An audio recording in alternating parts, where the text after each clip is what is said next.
2024 চনত অনুষ্ঠিত হ'ব দেশৰ সাধাৰণ নিৰ্বাচন। দুবছৰৰ পাছত অনুষ্ঠিত হ'বলগীয়া নিৰ্বাচনক লৈ কি ভাবিছে ৰাজনীতিৰ চাণক্য প্ৰশান্ত কিশোৰে? NDAৰ বিৰুদ্ধে তৃতীয় ফ্ৰণ্ট গঢ়াৰ ক্ষেত্ৰত তৃণমূল কংগ্ৰেছক সহায় কৰিব পাৰে নেকি তেওঁ? এই সম্ভাৱনা নস্যাৎ কৰি প্ৰশান্ত কিশোৰে নতুনকৈ ঘোষণা কৰিছে, দেশত তৃতীয় বা চতুৰ্থ ফ্ৰণ্টে নিৰ্বাচনত জয়লাভ কৰিব নোৱাৰে।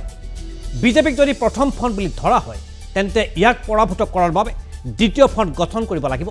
এই মত ব্যক্ত কৰাৰ জৰিয়তে ভাৰতীয় ৰাজনীতিৰ কৌশলী নিৰ্ধাৰক PK বিজেপিৰ বিৰুদ্ধে ঐক্যবদ্ধ বিৰোধী শক্তিৰ পোষকতা কৰিলে।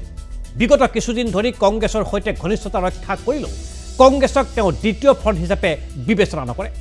সংবাদ মাধ্যমক প্ৰশান্ত কিশোৰে কয় যে কংগ্ৰেছৰ নেতৃত্ব আৰু দলৰ ভৱিষ্যত পৰিকল্পনাৰ কিছুমান বিষয়ত মই একমতত উপনীত হৈছিলোঁ, কিন্তু পিছত দেখিলোঁ যে তেওঁলোক বৰ ডাঙৰ ডাঙৰ নেতা আছে, মোৰ কোনো প্ৰয়োজন নাই আৰু অৱশেষত কংগ্ৰেছে দিয়া প্ৰস্তাৱ প্ৰত্যাখ্যান কৰিলে প্ৰশান্ত কিশোৰে।